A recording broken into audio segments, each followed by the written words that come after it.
తెలంగాణలో పేదల సొంతింటి కలను ప్రభుత్వం సాకారం చేస్తుంది. ఈ క్రమంలోనే ఇందిరమ్మ ఇళ్ల పనులకు సీఎం రేవంత్ రెడ్డి శ్రీకారం చుట్టనున్నారు.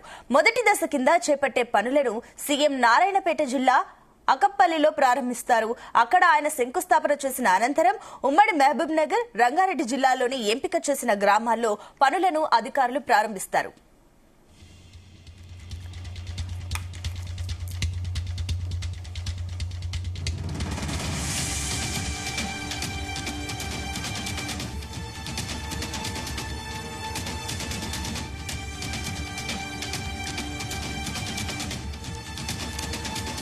వికారాబాద్, నారాయణపేట జిల్లాలో సీఎం రేవంత్ రెడ్డి పర్యటించనున్నారు. మధ్యాహ్నం 12 గంటలకు వికారాబాద్ జిల్లా దుద్దేయాల మండలం పోలేపల్లిలోని రేణుకాళి ఆలయంలో జరిగే పూజా కార్యక్రమంలో పాల్గొంటారు. అక్కడి నుంచి నారాయణపేట జిల్లా అపక్పల్లికి చేరుకుంటారు. అక్కడ ఇందిరమ్మ ఇళ్ల నిర్మాణాల శంకుస్థాపన కార్యక్రమంలో పాల్గొంటారు. నారాయణపేట వైద్య కళాశాలలో అకాడమిక్ బ్లాక్ తో పాటు ఇతర భవనాలకు శంకుస్థాపన చేస్తారు.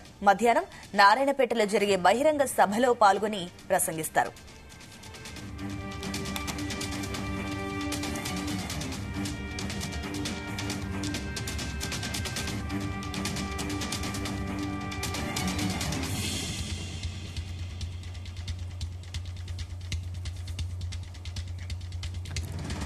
రాష్ట్రంలో 3 ఎమ్మెల్సీ స్థానాలకు ఎన్నికలు జరుగుతున్న నేపథ్యంలో ప్రస్తుతానికి ఈ పథకాన్ని ఉమ్మడి మహబూబ్ నగర్, రంగారెడ్డి జిల్లాలలో మాత్రమే చేపట్టాలని ప్రభుత్వం నిర్ణయించింది.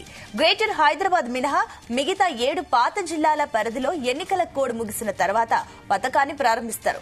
ప్రభుత్వం ఏటా నియోజకవర్గానికి 3,500 చొప్పున ఇళ్లను ఇవ్వాలని నిర్ణయించింది. గరిష్టంగా ఏడాదికి 4.50 లక్షల ఇళ్లను ఇవ్వనుంది.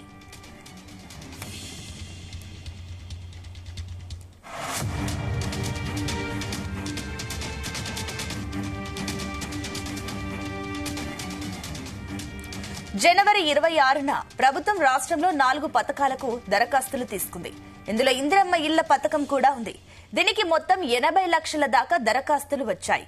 మొదటి విడతలో మండలానికి ఒక్కో గ్రామాన్ని ఎంపిక చేసి మొత్తం 72,045 ఇళ్లను నిర్మించి ఇవ్వడానికి ప్రభుత్వం నిర్ణయం తీసుకుంది. సర్వేయర్లు ప్రతి దరఖాస్తుదారు ఇంటికి వెళ్లి విచారించారు. ఇప్పటికే లబ్దిదారులతో ప్రీ గ్రౌండింగ్ సమావేశాలు ఏర్పాటు చేశారు. ఇంటి నిర్మాణానికి 4 విడతల్లో లబ్దిదారునికి 5 లక్షలను అందిస్తారు.